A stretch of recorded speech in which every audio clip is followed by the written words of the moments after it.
नमस्कार साथियों, स्वागत है आप सभी का अनअकैडमी पर। मैं हूं अंकित अवस्थी। होपफुली आप सभी लोग बहुत अच्छे होंगे। आज का टाइटल है हमारा क्विट इंडिया मूवमेंट, भारत छोड़ो आंदोलन के बारे में आज हम आपके साथ चर्चा कर रहे हैं। जानते हैं क्या कुछ था भारत छोड़ो आंदोलन, क्या थी उस समय की परिस्थितियां जिस समय भारत में भारत छोड़ो आंदोलन ने जोर पकड़ा था। क्या था आंदोलन का वो अंतिम चरण जिसके अंदर गांधी जी को कहना पड़ा कि करो या मरो। मेरे प्यारे साथियों, इन सारी बातों को आपको समझाने के लिए हम आपको एक एक करके सारी बातें जो पड़ाव दर पड़ाव हैं उन्हें अंत तक समझाने का प्रयास करेंगे। मेरे प्यारे साथियों, जैसा कि आप सभी जानते हैं कि क्विट इंडिया मूवमेंट का टाइम पीरियड 1942 था, यानी कि 1942 के अंदर भारत में भारत छोड़ो आंदोलन हुआ था। और कुछ फैक्चुअल डेटा भी हैं जो आप लोगों को ऑलरेडी पता होते हैं, जैसा कि आप लोगों को पता होता है कि इसे अगस्त क्रांति के नाम से जाना जाता है और इसे महात्मा गांधी जी के द्वारा 9 अगस्त 1942 को शुरू किया गया था।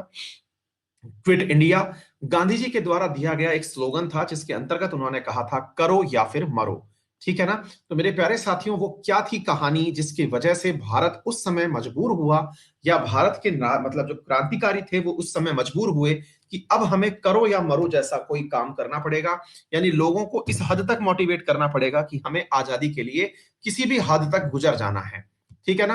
तो मेरे प्यारे साथियों, वो कहानी क्या थी, कैसा हुआ, तो मैं आपको ये एक एक करके सारी बातें आपको बताने का इस सेशन में प्रयास करूंगा। मेरा नाम है अंकित अवस्थी। आप मेरा रेफरल कोड अंकित 10 यूज करके अनअकैडमी पर कोई भी सब्सक्रिप्शन परचेज करें, 10% का डिस्काउंट आपको वहां पर प्राप्त होता है।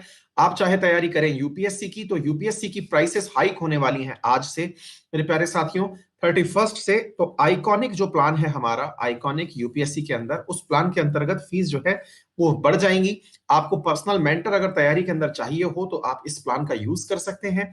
दूसरा, एसएससी, बैंकिंग, रेलवे, इनकी भी प्राइसेस आज बढ़ने वाली हैं। तो ऐसी स्थिति में अगर आप इस कैटेगरी के अंदर भी तैयारी कर रहे हैं तो प्राइस बढ़ने से पहले आप सब्सक्रिप्शन लेते समय आज ही सब्सक्रिप्शन ले लें और अंकित 10 एज ए कोड यूज करें, जिससे कि आपको 10% का ऑफ मिलेगा। ठीक है। और जितनी भी क्लासेस वहां पर किसी भी एडुकेटर की उपलब्ध हैं वो सारी मिल जाएंगी, इंक्लूडिंग माई, मैं जहां पर आपको इंडियन पॉलिटी पढ़ा रहा हूं यूपीएससी में, साइंस चल रही है आप लोगों की एसएससी के अंदर। ठीक है बेटा, चलिए शुरू करते हैं मेरे प्यारे साथियों।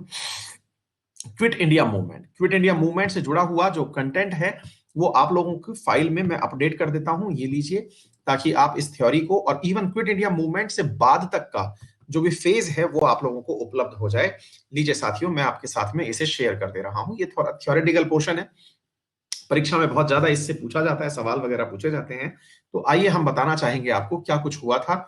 मैंने आपके लिए पूरा थ्योरी यहां पर अरेंज कर दिया है, उम्मीद है आप लोगों के ये काम आ जाएगा। चलिए साथियों, मैंने जैसा आपसे कहा, कांग्रेस वर्किंग ग्रुप की बैठक थी, 8 अगस्त 1942 की बात थी। ठीक है ना। सुमन पारिक बेटा वही चल रहा है, अगर तुम्हें समझ में आ रहा हो तो वही सब चल रहा है। तुम्हें पता भी है कि मॉडर्न हिस्ट्री में होता क्या है, वही सब चल रहा है बेटा, है ना। चलिए, तो मेरे प्यारे साथियों, बात थी 8 अगस्त 1942 की। कांग्रेस वर्किंग ग्रुप, जैसे कि आप सीडब्ल्यूजी जिसे कहते हैं, उसकी बैठक थी, सीडब्ल्यूजी की बैठक थी। तो उस बैठक के अंतर्गत गवालिया टैंक नामक स्थान पर यह मीटिंग हुई और यह निर्णय लिया गया कि हम लोग, अब वो समय आ गया है जिस समय पर अंग्रेजों को भगाने का पूर्ण प्रयास करेंगे। ये परिस्थितियां क्यों बनी थी, तो इसके पीछे कारण दिया गया था कि जो ब्रिटिशर्स थे, ब्रिटिशर्स असल में एक युद्ध में फंसे हुए थे जिसको आप सभी जानते हैं। 20 साल बाद, यानी प्रथम विश्व युद्ध के पश्चात 1939 से लेकर के 45 के बीच चला जो सेकंड वर्ल्ड वॉर था, उसी के कहीं बीचों बीच यानी 1942 में इसकी स्थिति यूं ही संयोग नहीं था कि ये इसी समय पर सेलेक्ट किया गया था। कारण ये है मेरे प्यारे साथियों, जब सेकंड वर्ल्ड वॉर चल रहा था तब जहां एक तरफ अमेरिका, रशिया, फ्रांस, यूके एक तरफ थे, वहीं दूसरी तरफ मेरे प्यारे साथियों जर्मनी, जापान, इटली ये एक तरफ थे। यहीं पर जापान जो है वो इतना एग्रेसिव था कि वो अटैक करता हुआ भारत के पूर्वोत्तर भारत तक आ चुका था, यानी कि म्यांमार वाला क्षेत्र कब्जा करते हुए सिंगापुर में उसी समय पर भारत छोड़ो, मतलब वो क्या कहते हैं उसको, सुभाष चंद्र बोस के नेतृत्व के अंदर मेरे प्यारे साथियों आजाद हिंद फौज का गठन हो रहा था। ये सारे कारनामे द्वितीय विश्व युद्ध के दौरान के ही थे। भारत के अंतर्गत जो पूर्वोत्तर भारत है उसके अंदर अरुणाचल प्रदेश, आप लोगों का नागालैंड, मिजोरम, मणिपुर, ये वो क्षेत्र थे जिन्हें प्रोन मारा जा रहा था कि जो भी मतलब यहां से आने वाली जो सेना है, जो जापानी सेना है, वो इंडिया पर आक्रमण करेगी। लेकिन बड़ा सवाल ये था कि जापान इंडिया पर आक्रमण करने की सोच क्यों रहा था और आक्रमण करने के लिए आजाद हिंद फौज का उपयोग करने के बारे में क्यों सोच रहा था। तो मैं आपको यहां बताना चाहूंगा कि जापान का मेजर मोटिव यहां पर आप लोगों के अटैक करना नहीं,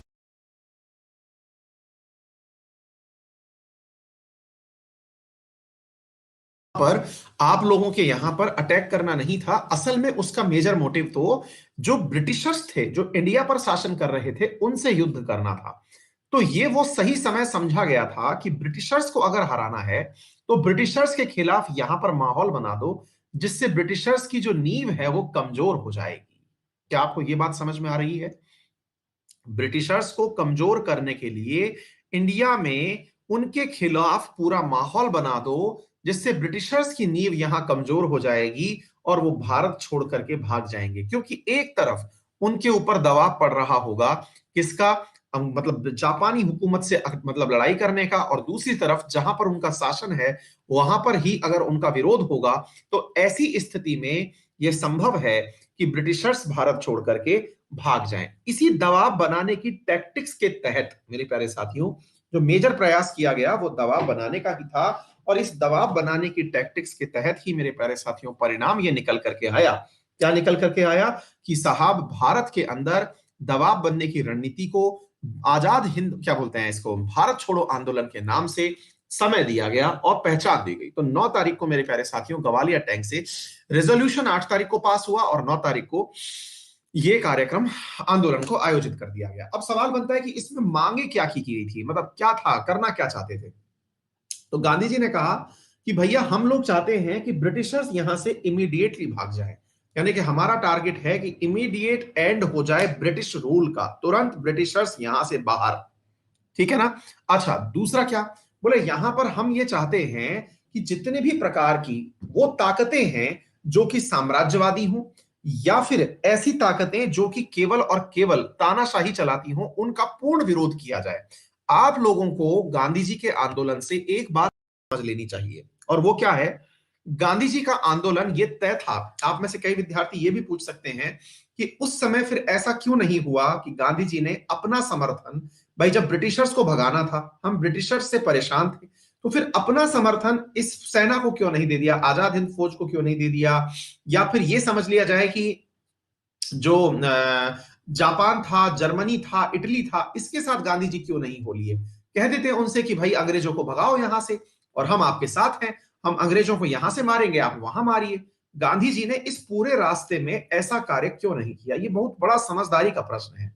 गांधी जी कहते थे कि ये दोनों ही दुनिया के लिए खराब है। देखिए बहुत अच्छे से इस बात को समझना आवश्यक है, और ये आपके मन में भी सवाल आएगा कि भाई ऐसा क्या था। एक तरफ हमारा दुश्मन ब्रिटेन था, अगर दुश्मन ब्रिटेन था तो ब्रिटेन को भगाना था, तो क्यों नहीं हमने दूसरी तरफ से जो दूसरी टीम खेल रही थी जर्मनी, उसका समर्थन कर दिया। ये तो अपने आप हावी होकर इसे भगा ही देते, और वास्तविकता भी है सेकेंड वर्ल्ड वॉर लगभग जीतने के कगार पे ही था। जर्मनी जर्मनी इटली और जापान, ये तो अमेरिका ने लास्ट मोमेंट पर हिरोशिमा नागासाकी को बम गिराया और जापान को बैकफुट पर होना पड़ा। तो जापान को बैकफुट पर होना पड़ा और फिर से घटनाएं जो है वो बदलना शुरू हो गई। तो मेरे प्यारे साथियों, the major causes, Gandhi ji कहते थे ये दोनों ही खराब ताकतें हैं। खराब ताकतें हैं मतलब बोले जहां एक और ब्रिटेन का प्रमुख उद्देश्य ही इंपीरियलिज्म है। इंपीरियलिज्म बोले तो साम्राज्यवाद है। साम्राज्यवाद का मतलब हुआ कि ये लोग किसी को भी अपना एम्पायर बनाने के लिए किसी भी हद तक जा सकते हैं। वहां पर मतलब लोगों को धन लालच देना, फूट डालना, राज करना, ये कुछ भी कर सकते हैं अपना साम्राज्य बढ़ाने के लिए। वहीं और दूसरी तरफ जो है वो फांसीवादी ताकतें हैं। फांसीवादी ताकतों का मतलब हुआ कि वो अपने आगे डिक्टेटरशिप है, वहां पर कोई रूल रेगुलेशंस नामक चीज ही नहीं है, जहां पर इतनी बर्बरता पूर्ण तरीके से गैस चैंबर्स में भर करके उस रेस के लोगों को केवल इसलिए खत्म कर दिया जा रहा था कि उनकी कोई गलती अभी तक भी जो प्रूवन गलती नहीं थी उसके लिए उनको मार दिया गया। तो कहने का अर्थ यह है कि वो जर्मनी के जैसी टीम को भी जिताना नहीं चाहते थे, वो तीसरा मोर्चा बनाना चाहते थे। तीसरा मोर्चा कि भाई हम जीत भी गए तो हम अपने दम पर जीतेंगे, हम ना तो तुम्हारे सहयोग से और ना ही तुम्हारे सहयोग से, हम इसको देश को आजाद करना चाहते हैं। और यही कारण है कि भारत ने आजाद होते ही अपनी तरफ से किसी भी टीम को कभी ज्वाइन नहीं किया। भारत ने कहा हम आजाद हुए हैं और हम आजाद ही रहेंगे, हम किसी के भी बहकावे में नहीं आएंगे। अर्थात हम लोग जब शीत युद्ध के काल में दुनिया फंसी, जब यूएसएसआर और यूएसए एक दूसरे के कड़े दुश्मन बनकर के आमने सामने खड़े हो गए, तो उस समय भी मेरे प्यारे साथियों भारत ने गुट निरपेक्ष आंदोलन को फॉलो किया। ये गांधी जी के उस समय के दिए हुए हमारे वो थे, मतलब एक प्रकार से समझिए कि हमारे रूट में बसे हुए सिद्धांत थे। ठीक है ना? तो आपको यह समझ में आना चाहिए कि हम किसी की भी बात में नहीं आने वाले थे, ये बहुत पहले से डिसाइडेड था। अच्छा, तो फिर ऐसा क्या था कि हमने किस प्रकार से इस आंदोलन को चलाना निर्णय किया? तो यहां पर मेरे प्यारे साथियों ये बात कंफर्म हुई, गांधी जी ने हर वर्ग को संबोधित किया इसके अंदर, क्विट इंडिया मूवमेंट के अंदर, क्योंकि ये मालूम था उन्हें। क्या मालूम था? कि अकेले से ये कार्यक्रम नहीं होने वाला है, पूरा की पूरा भारतवर्ष जब इस आंदोलन में साथ होगा तब जाकर के आंदोलन परवान चढ़ेगा। तो इस स्थिति में उन्होंने सबसे पहले गवर्नमेंट सर्वेंट्स को कहा, क्या कहा? कि आप अपने पदों से इस्तीफा मत दीजिए। दोबारा देखिए मेरे प्यारे साथियों, महत्वपूर्ण है, अभी तक के आंदोलन से यह पैटर्न बिल्कुल अलग था। क्यों? क्योंकि स्वदेशी आंदोलन हो या सिविल डिसोबीडिएंट मूवमेंट हो, यहां पर स्वदेशी आंदोलन के समय विदेशियों की होली जलाई जा रही थी, अल्टीमेटली जल अपना ही धन रहा था। फिर इसके बाद सिविल डिसोबीडिएंट आंदोलन जब हुआ था मेरे प्यारे साथियों, असहयोग आंदोलन जब हुआ, इस समय लोग अपने पदों से इस्तीफा दे करके कि हम ब्रिटिश सरकार का काम नहीं करेंगे। बोले काम करिए, रिजाइन मत करिए, लेकिन याद रखिए कि आप अपनी लॉयल्टी जो है ना वो कांग्रेस के प्रति रखिएगा, ब्रिटिशर्स के प्रति मत रखिए। अर्थात इसका मतलब समझिए, इसका मतलब यह हुआ गवर्नमेंट सर्वेंट्स के साथ में बात की गई कि आप एक काम करिए कि आप लोग है ना अपना जॉब जो है वो करते रहिए, अपना जॉब करते रहिए। इसका मतलब यह हुआ कि आपका जो पद पर बैठने का काम है वो करिए, लेकिन कल को आपके सामने कोई भारतीय आए या फिर कोई ये कहे कि हम स्वतंत्रता आंदोलन के अंदर कांग्रेस के साथ हैं, तो आप उसका काम मत रोकिए।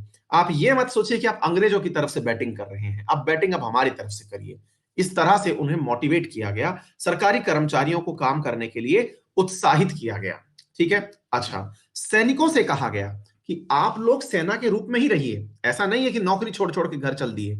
और आपको मालूम होना चाहिए यहीं पर एक रिम म्यूटिनी पढ़ी जाती है, ठीक है ना? रॉयल एयरफोर्स की जो नेवी थी उसके द्वारा, रॉयल इंडियन नेवी के द्वारा रिम म्यूटिनी की गई थी, जिसमें कि मतलब असल में कुछ विद्वान तो ये भी कहते हैं कि भारत छोड़ो आंदोलन से ज्यादा ज्यादा प्रभावशाली था जो रॉयल इंडियन फोर्स के, इंडियन नेवी के जहाज के ऊपर जो लोगों ने आंदोलन किया था, सैनिकों ने आंदोलन किया था और यह कह दिया था कि हम भारत छोड़ो जैसे स्लोगन जो है वो भारतीय सेना के द्वारा लिख दिए गए थे अंग्रेजों के खिलाफ। मेरे प्यारे साथियों, वो जो म्यूटिनी थी उसने अंग्रेजों की सही मायने में नींव हिला दी थी, क्योंकि अंग्रेज अब तक अपने आप को लेकर के ये कन्विंस थे, क्या कन्विंस थे? कि भाई हम लोगों ने ऐसी व्यवस्था 1857 के बाद बना दी है कि अब भारत के अंदर कोई भी सैनिक विद्रोह नहीं होगा। आपको याद होना चाहिए 1857 को अंग्रेजों ने यही माना था कि यह एक सैनिक विद्रोह था। तो अंग्रेजों ने लगभग 90 साल बाद हुए नेवी के अंदर सैनिकों के द्वारा किए गए विद्रोह को यह मान करके घबराहट में लिया कि यार अब हमारे हाथ से चीजें निकल रही हैं, क्योंकि लोग हम पर फेथ नहीं कर रहे हैं। तो यह अपने आप में कहते हैं कि ताबूत में कील की भांति कहा जाता है, आज ताबूत की आखिरी कील के रूप में कंसीडर की जाती है रिन म्यूटिनी, जो बाद में बताएंगे आप लोगों को। फिर जो मेरे प्यारे साथियों, सैनिकों के अलावा जो किसान थे उन किसानों से कहा गया कि देखिए आप ऐसा करिए कि अपने जो भी किराए हैं उन्हें पूरा करिए, ठीक है? लेकिन उन जमींदारों को अपने किराए दीजिए जो जमींदार सरकार के खिलाफ हैं, मतलब अपने लैंडलॉर्ड्स, लैंड होल्डिंग्स, उनको किराया दीजिए जो सरकार के खिलाफ हैं। अगर वो गवर्नमेंट के साथ हैं तो रेंट मत दीजिए। देखिए एक बात आप लोगों ने नहीं देखी, यहां पर गांधी जी बहुत समझदारी से एक पॉलिटिकल गेम खेल गए। और वो क्या किया भाई? इन्होंने, ध्यान से सुनिएगा मेरे प्यारे साथियों, बहुत समझदारी से काम किया। आपको मालूम है भारत उस समय एक बहुत बड़ी असुविधा से गुजर गुजर रहा था, और वो क्या था कि भाई साहब किसानों के ऊपर बहुत ज्यादा ज्यादतियां हुआ करती थी। अब किसानों के ऊपर ज्यादती अल्टीमेटली करता कौन था? भाई अंग्रेज अधिकारी जमींदारों के माध्यम से ना कोई दिक्कत करवाता था। स्थायी बंदोबस्त के अंदर, परमानेंट सेटलमेंट के अंदर जमींदार नामक एक व्यवस्था बनाई गई थी जो किसानों से जब जोर जबरदस्ती करके कर्ज वसूला करती थी। लेकिन अब गांधी जी कह रहे हैं कि जो अंग्रेजों के साथ हैं जमींदार, उन्हें टैक्स मत दीजिए, लेकिन जो हमारे साथ हैं जमींदार, उन्हें टैक्स दीजिए। इसका मतलब आपने जमींदारी प्रथा का तो उन्मूलन किया ही नहीं, आपने एक प्रकार से उन्हें भी अपने साथ में ले लिया और उनसे कहा कि जो हो रहा है वो चलने दीजिए। ठीक इसी प्रकार से स्टूडेंट्स को समझाया गया। क्या समझाया गया? आप पढ़ाई मत छोड़िए, क्योंकि पढ़ाई ही है जो आपके अंदर प्रॉपर कॉन्फिडेंस देती है। देखिए क्या था, गांधी जी के बारे में कहते हैं कि गांधी जी ने हर आंदोलन को बीच में इसलिए रोका क्योंकि उन्हें लगता था कि कोई भी आंदोलन बहुत लंबे समय तक नहीं चल सकता। यदि किसान किसानी छोड़ करके, खेती छोड़ करके आंदोलन में जुट गया, आदमी सरकारी नौकरी छोड़ के आंदोलन में जुट गया, या फिर शिक्षक विद्यार्थी जो है वो छोड़ करके उसमें लग गया, तो देश की तरक्की स्वतः ही रुक जाएगी। और यदि देश की तरक्की नहीं रुकी तो फिर ये लोग स्वतः ही आंदोलन छोड़ के चल देंगे और आंदोलन कमजोर हो जाएगा। ऐसी स्थिति में आंदोलन के लिए सबसे ज्यादा जरूरी है कि जो लोग काम में हैं वो काम करते रहें। आज जैसे किसान आंदोलन की बात करें, तो आज किसानों ने एक बहुत जबरदस्त चीज कर रखी है, आपने नोटिस किया हो। किसानों ने एक बहुत समझदारी वाला काम किया है, और वो क्या है, गांधी जी का एक प्रकार का मतलब तरीका उन्होंने यूज किया हुआ है। उन्होंने हाईवे का केवल एक तरफ का रास्ता रोका हुआ है ताकि वाणिज्य भी चलता रहे। हाईवेज दिल्ली जाने वाले उन्होंने कहीं कहीं पर इस तरह से ब्लॉक किए हैं कि पूरी तरह से उनको मालूम है, पूरी तरह से उन्होंने ब्लॉक नहीं किया है। इसका मतलब क्या है?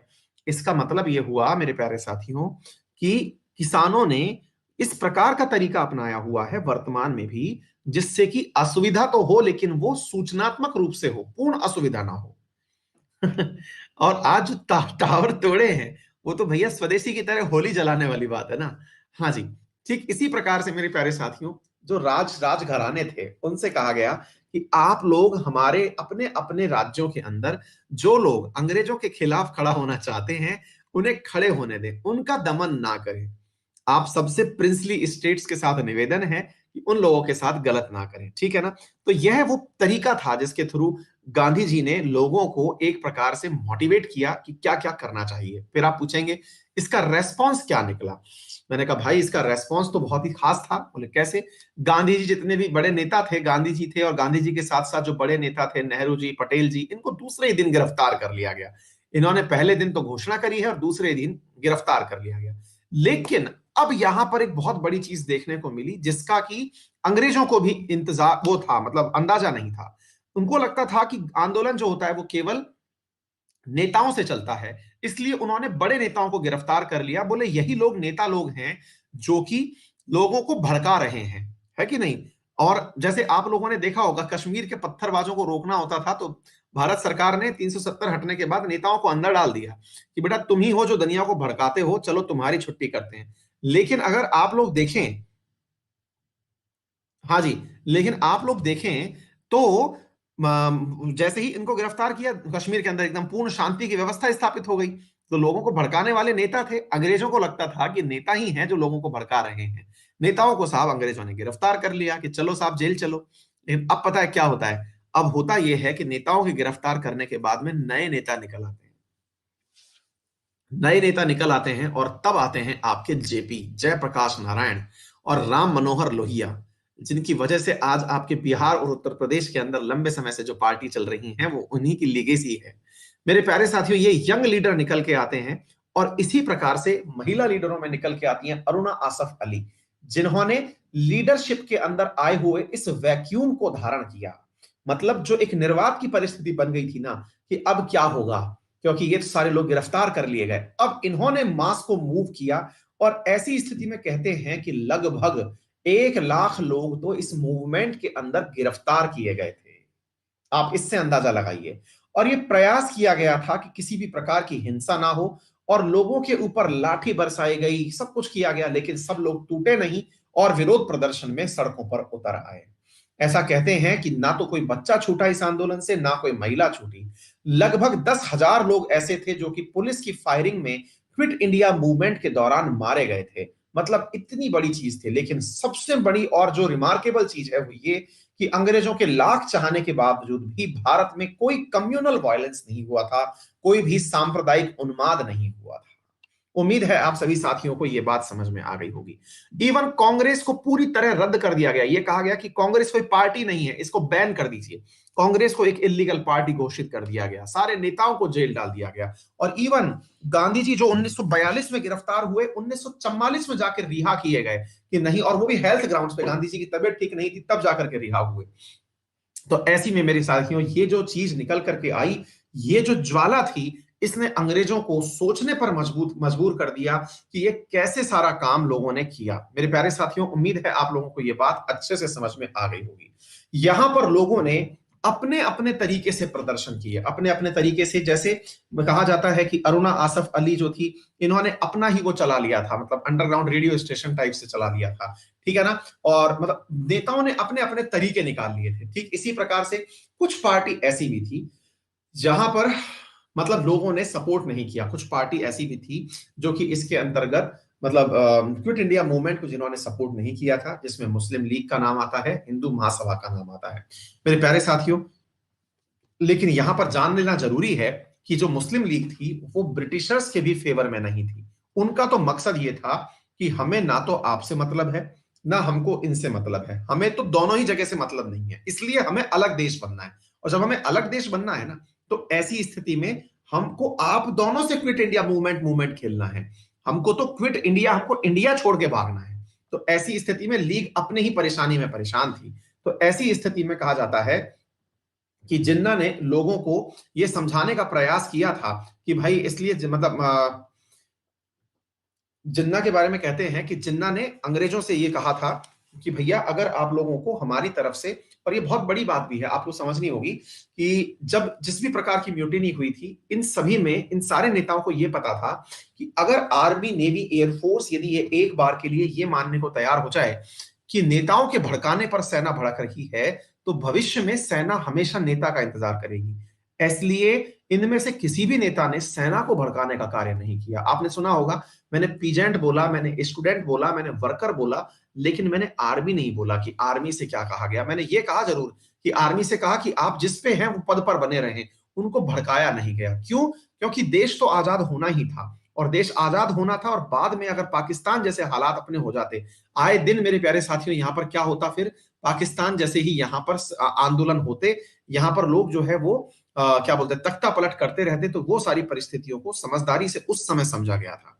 मेरे प्यारे साथियों, यहीं पर इसी समय सुभाष चंद्र बोस के द्वारा इंडियन नेशनल आर्मी का गठन किया गया, आजाद हिंद फौज का गठन किया गया। सी राजगोपालाचारी जो थे, जिन्होंने मेरे प्यारे साथियों कंप्लीट इंडिपेंडेंस के लिए, मेरे प्यारे साथियों, पूरी तरह से मोर्चा संभाल करके रखा। ऐसे बहुत सारे काम थे जिनको कि यहां पर देखा गया, जैसे ब्यूरोक्रेसी ने, मेरे प्यारे साथियों, अंग्रेजों के लिए काम करना बंद कर दिया। ये सारे की सारी चीजें चलने लगी। बहुत सी जगह ऐसी हुई जहां पर समानांतर सरकारें चलने लगी। समानांतर सरकारों का मतलब होता है कि भाई, अंग्रेज जो है वो पूरी की पूरी सिस्टम चलाते हैं, टैक्सेशन वसूलना, लोगों को पुलिसिंग करना, सुरक्षा की व्यवस्था करना, कोई भी व्यक्ति आ रहा है उसके लिए मदद करना, चिकित्सा सुविधाएं देना। तो लोगों ने अंग्रेजों जैसा खुद का सिस्टम बना दिया।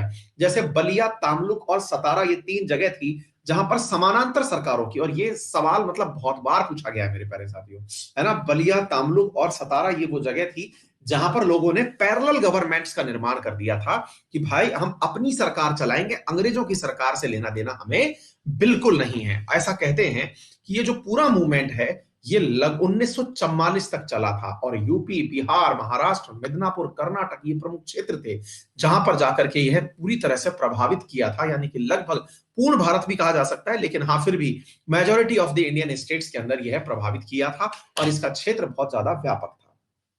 ठीक है साथियों, तो अब कहते हैं कि इसका कोई फायदा भी हुआ या नहीं हुआ। बिल्कुल हुआ। लोगों के अंदर एक जागृति आई, लोगों ने यह निर्धारित किया कि जी हाँ, अंग्रेजों को हमें छोड़ करके जाना चाहिए, और अंग्रेज भी इससे काफी भयभीत हुए। और ऐसी स्थिति में अंग्रेजों के द्वारा भारत में बहुत सारे फिर प्रयास किए गए, बहुत सारे चरण जो है वो उपयोग में लिए गए। जैसे मेरे प्यारे साथियों, स्वतंत्रता प्राप्ति के प्रमुख चरणों के अंदर 1944 के अंदर योजना में ली जाती है सी राजगोपालाचारी योजना।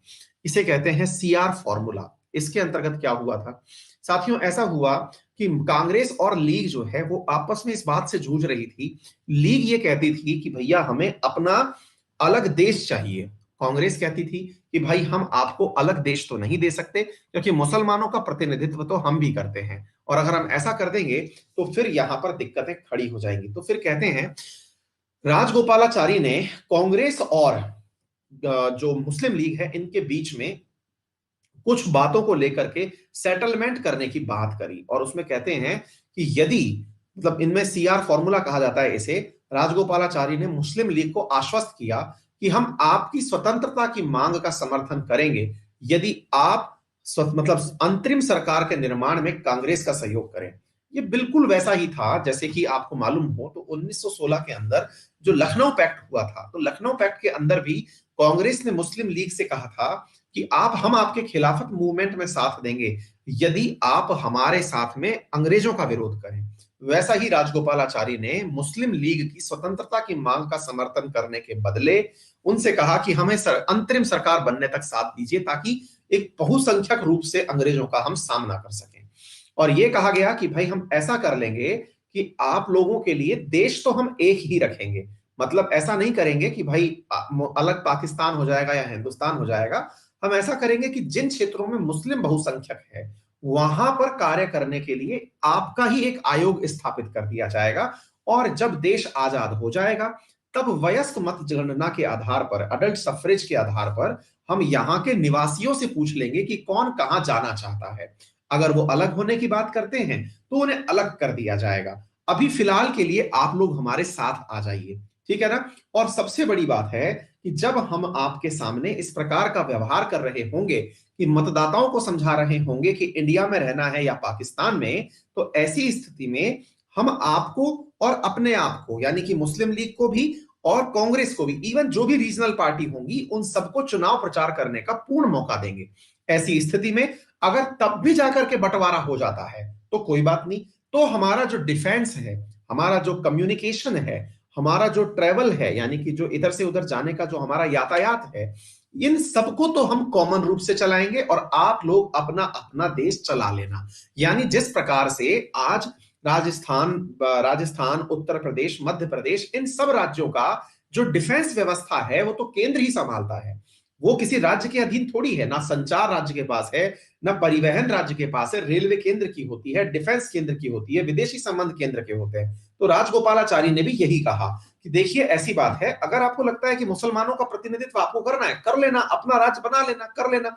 हम लोग केवल एक ऐसा जो दोनों के हित में होगा वो कार्य कर लेंगे, और ये काफी अच्छा वो माना जाता है, मतलब सलाह मानी जाती है। लेकिन साहब सबसे बड़ी बात यह है कि इसको मानने वाला कौन था। तो साहब इस बात को मानने के लिए गांधी जी ने इस बात के लिए काफी ज्यादा प्रयास किया कि भाई आप अगर मान जाएं तो बहुत अच्छा हो जाएगा। लेकिन साहब फिर वही बात कि जो जिन्ना थे वो इस बात से समर्थन से प्रयास, मतलब वो नहीं थे कि नहीं साहब मुझे तो इंडिपेंडेंट ही अपनी सेना चाहिए, अपना कम्युनिकेशन, अपने ही सब कुछ प्रयास चाहिए, तभी जाकर के मैं देश को, मतलब अब मैं आप लोगों को अपना समर्थन दूंगा। तो भाई अब इस प्रकार का ये जो पूरा कार्य था ये फेल मार गया, और जब फेल मार गया तो सब अब बड़ी सवाल ये बना था कि भाई अब क्या किया जाए। तो कहते हैं कि जब भाई अंग्रेजों के द्वारा ये देखा गया कि भाई इंडिया के अंदर ना तो मुस्लिम लीग और ना ही कांग्रेस अपना अपना व्यक्ति रिप्रेजेंटेबल के रूप में दिखा रही है। देखिए सबसे बड़ी बात क्या है, कांग्रेस अंत तक इस प्रयास में रही थी, क्या रही थी कि भाई कैसे ना कैसे करके हम पूरे देश के जितने भी देशवासी हैं उनका प्रतिनिधित्व करें। अर्थात इसका मतलब यह हुआ कि भाई अगर हमारे देश के अंदर मुसलमान भी हैं तो मुसलमानों का प्रतिनिधित्व भी कांग्रेस में हो। यही कारण है, अगर आपको याद हो तो भारत के पहले शिक्षा मंत्री अब मौलाना अबुल आजाद, क्या नाम था, अबुल कलाम आजाद जो था, उनको इसीलिए बहुत सारे मौकों पर प्रतिनिधित्व करने के लिए, रिप्रेजेंट करने के लिए कांग्रेस को भेजा जाता था, ताकि अंग्रेजों को बताया जा सके कि कांग्रेस केवल हिंदुओं की पार्टी नहीं है। लेकिन दूसरी तरफ जो जिन्ना थे ये अपने लोगों को समझाने का प्रयास करते थे कि भैया देखो इसमें मेजोरिटी जो लोग हैं वो हिंदूवादी हैं, इसलिए कांग्रेस हमारा समर्थन कभी भी नहीं कर सकती। ये सारे काम चल रहे थे। तो मेरे प्यारे साथियों, 14 जून के दिन जब ये सब युद्ध बुद्ध समाप्त हुआ तब वेवेल जो है वो अपनी एक प्लान लेकर के आए, और उन्होंने कहा कि देखिए ऐसा ऐसा है कि हम लोग सब मिलकर के एक एग्जीक्यूटिव काउंसिल का गठन करते हैं, और एग्जीक्यूटिव काउंसिल के अंदर हम लोग ऐसा करेंगे कि आपके जितने भी दल हैं इनके प्रतिनिधियों को हम वहां पर आने का मौका देंगे, और जो वायसराय है उसके पास में, मतलब जो सैन्य प्रमुख है और वायसराय है, कुछ ऐसी सेवाएं हैं जो उनके पास होंगी। इसके अतिरिक्त बाकी जितनी भी सेवाएं हैं वो आप लोगों के साथ में करके डिस्कस कर ली जाएंगी। तो ये बात को लेकर के साहब एक मतलब वेबल योजना निकल करके आती है। इस स्थिति में कार्यकारिणी परिषद के अंदर यह निर्धारित किया गया कि मुस्लिम सदस्यों की संख्या जो है वो हिंदुओं के बराबर रखी जाएगी। कार्यकारिणी जो परिषद होगी ये एक राष्ट्रीय सरकार के समान होगी, जो कि अंतरिम सरकार कहलाएगी। अर्थात अब अंग्रेज जाने वाले हैं और देश आजाद होने वाला है, इस प्रकार की एक सरकार का निर्माण किया जाएगा। इसके अंतर्गत जो गवर्नर जनरल है उसका वीटो समाप्त नहीं किया जाएगा। वीटो का मतलब है गवर्नर जनरल पूरी की पूरी जो एग्जीक्यूटिव काउंसिल है उसके निर्णय को कभी भी बदल करके फेंक सकता है। ठीक है ना। तो मेरे प्यारे साथियों, ये जो सारी की सारी घटनाएं हुई थी ऐतिहासिक रूप से ये समझाती हैं कि किस प्रकार से देश जो है वो आजादी की राह पकड़ रहा था। यानी कि अंग्रेज अब इस बात पर सहमत होने लगे थे। तो ये बहुत बड़ा सवाल है, लोगों से पूछा भी जाता है कि क्या कारण था कि अंग्रेज विश्व युद्ध जीतने के बावजूद भी भारत छोड़ने के लिए तैयार हो रहे थे। तो इसके बाद में आंसर कहा जाता है कि अंग्रेजों के पॉकेट में अब इतना पैसा नहीं बचा था कि वो इंडिया जैसे बड़े देश को चला सके, क्योंकि युद्ध तो जीता था लेकिन युद्ध के अंदर वास्तविकता में सबकी हार हुई थी, क्योंकि सबने केवल युद्ध के अंदर विजेता का पद तो धारण किया था लेकिन वार इंडेमनिटी बहुत ज्यादा थी, कैजुअलिटीज बहुत ज्यादा थी। ऐसी स्थिति में जीता सही मायने में कोई भी नहीं था। हर देश बहुत करोब खराब हालत में पहुंच चुका था। ठीक है ना। तो अब ये एक परिस्थिति बनती जा रही थी और कांग्रेस नेताओं को रिहा करने के लिए बात की गई और शिमला के अंदर एक सर्वदलीय सम्मेलन बुलाने की बात की गई। जब ये बात निकल करके आई तो स्वाभाविक सी बात है कि हर आदमी चाहेगा कि भाई साहब हमारा प्रतिनिधित्व कौन करे। मुसलमानों का प्रतिनिधित्व करने के लिए मुस्लिम लीग पूरी तरह तैयार हो गई कि हम ही हैं, मुसलमानों के नेता धेता जो भी हैं करता धरता हम ही हैं। लेकिन साहब फिर यहाँ पे कांग्रेस ने एक गजब का काम कर दिया, और वो क्या है, कांग्रेस ने अपने नेताओं में अबुल कलाम आजाद को भेज दिया, सरदार पटेल भेज दिए, खान अब्दुल गफ्फार खान भेज दिए गए। अब साहब मोहम्मद अली जिन्ना, नवाब इस्लाम, लियाकत खान, अब्दुल रब निश्तर ये मुस्लिम लीग से चले गए। अब हो क्या गया, यहां पर साहब परेशान हो गई। कौन परेशान हो गई? कांग्रेस परेशान हो गई, सॉरी अंग्रेज परेशान हो गए और मुस्लिम लीग परेशान हो गई कि भाई इनसे कहा गया था कि कांग्रेस जो है वो हिंदुओं का प्रतिनिधित्व करते हुए आएगी, लेकिन यहां तो मामला उल्टा है। तो मेरे प्यारे साथियों यहां पर अच्छा, गांधी जी अपने फुल टशन वाले आदमी थे। देखिए अगर आपने देखा हो, गांधी जी ने पूरा अपना जो है ना वो मतलब सर्वोच्च नेता वाला पद बना के रखा हुआ था कि राष्ट्रपिता की वो रिहर्सल बहुत लंबे समय से कर रहे थे। अगर आपने फीलिंग लिया हो कि भाई कल को तो नोट पे ही छपना है अपन को, तो नोट पे छपने के लिए उन्होंने ना तो संविधान निर्माता जो सभा थी ना उसमें पार्टिसिपेट किया था। अगर आपको याद हो कि जब अपना कॉन्स्टिट्यूशन बना था तब गांधी जी उसमें नहीं थे। ना ही किसी इलेक्शन में उन्होंने पार्टिसिपेट किया, ना ही राष्ट्रपति का चुनाव, ना ही किसी चीज का। बोले तुम लोग तो 5-5 साल के लिए बनोगे, लेकिन बेटा हम लोग जो मैं जो बनना चाह रहा हूं वो अलग चीज है। मतलब मैं नोट पे आना चाह रहा हूं, पीढ़ियां बदल जाएंगी लेकिन मैं नहीं बदलूंगा। वो मतलब अलग ही लेवल का गेम खेल रहे थे। अब सोचो गांधी जी शिमला में उपस्थित तो हैं लेकिन शिमला समझौते में नहीं गए हैं। बड़ी बात है भाई साहब, राष्ट्रपिता मतलब तुम बच्चे हो मेरे की, बेटा चलो तुमको जो करना है। तो ये बहुत बड़ी चीज है। जो लोग पद लोलुपता में बोले मेरे बिना कोई भी काम होगा नहीं लेकिन मैं कहीं भी रहूंगा नहीं, तो ये बात मेरे प्यारे साथियों गजब थी। यहां पर साहब बहुत अच्छे से सब लोग गए, लेकिन सबसे बड़ी बात मुस्लिम लीग अड़ गई कि हम तो हमारा प्रतिनिधित्व करेंगे। झगड़ लिए साहब, और झगड़ लिए तो ऐसी स्थिति के अंतर्गत कम्युनल जो मतभेद है वो निकल करके सामने आया कि भाई हम लोग अपना प्रतिनिधित्व चाहते थे, कांग्रेस ने हमारे साथ चीटिंग करी, तो शिमला वार्ता बेनतीजा रही। तो ऐसी स्थिति में लीग और कांग्रेस के साथ में सेटिंग ना बैठने के कारण शिमला वार्ता पूर्ण रूप से असफल कंसीडर की गई। ठीक है ना। तो यहां पर मेरे प्यारे साथियों वायस राय ने खुद ने कहा कि ओके सर थैंक यू, कुछ भी नहीं हो पाएगा, चलने दीजिए, जाने दीजिए। अब यहां पर क्या होता है साथियों, भारत के अंदर आम चुनावों को लेकर के वेवेल ने इंग्लैंड में जाकर के वहां के जो चर्चिल थे उनसे बातचीत करी और उनसे पूछा कि देखिए अब बात जैसी भी है, आपने जो वेबल प्लान दिया था ना शुरुआत में उसके अनुसार भारतवासियों से कहो कि वो चुनाव के लिए तैयार हो जाएं। बात ठीक है कि प्रतिनिधित्व में कौन किसका करेगा देखा जाएगा, लेकिन अंतरिम गवर्नमेंट बनाने की तैयारी करो। मेरे प्यारे साथियों चुनाव होते हैं, कुछ पद सबके लिए आरक्षित रखे जाते हैं, चुनावों का नतीजा आता है, 1585 सीटों पर चुनाव होता है, कांग्रेस कुछ सीट जीतती है, कुछ लीग सीट जीतती है, जीत करके जो लोग निकल करके आते हैं फाइनली उन्हीं के परिणाम स्वरूप मेरे प्यारे साथियों एक अंतरिम सरकार का गठन किया जाता है। तो यहां तक के लिए आज इतना ही काफी है। तो कैबिनेट मिशन के साथ साथ आजादी आपकी कल करवा देंगे, ठीक है ना। तो फिलहाल के लिए इतना। क्योंकि नॉन स्टॉप 30 मिनट तक आपको मैंने कहानियां सुनाई हैं। ठीक है, चलिए मस्त रहिए। ये पीडीएफ कहीं से डाउनलोड हो जाएगी। पूरी कहानी थी, सीक्वेंस में कहानी सुनी है आपने। हाँ, कल लास्ट क्लास हो जाएगी। चलिए मस्त रहिए, बिंदास रहिए। कल इस पर मैं प्रश्न भी करा दूंगा आप लोगों के, ठीक है। और जो भी साथी मेरे क्या कहते हैं उसको, रेफरल कोड अंकित 10 लेकर के, क्योंकि 31 है और फिर प्राइस हाइक हो जाएगा, जो भी लेना चाहें यूज कोड अंकित 10। ठीक है। एक विद्यार्थी कह रहे हैं सर लीडर बोर्ड दिखा दो, क्या करोगे? चलिए, खुश? कोई समस्या पानी दिक्कत कोई हो तो बताएं।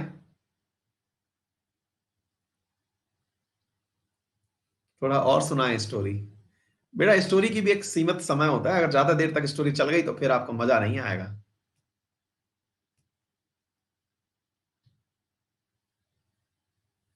है कि नहीं?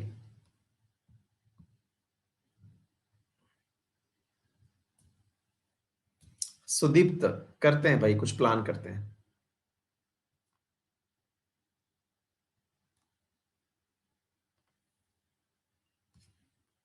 अमिया सेठी सही है बेटा। चलिए मस्त रहिए बच्चों, पढ़िए। ऑल द वेरी बेस्ट, और कल का दिन आपका बहुत शुभ हो, इस शुभकामना के साथ में, क्योंकि हैप्पी न्यू ईयर होने वाला है। उम्मीद है आप में से कुछ लोग तो शायद रात को ही सेलिब्रेट कर लेंगे, लेकिन मैं तो रात को सेलिब्रेट नहीं कर पाऊंगा, क्योंकि आपकी क्लास तैयार करनी है, सुबह जग करके पढ़ाना है। तो ऐसी स्थिति में आप लोगों के लिए, ठीक है ना, तो कल सुबह करंट की क्लास में मिलते हैं। All the very best, thank you.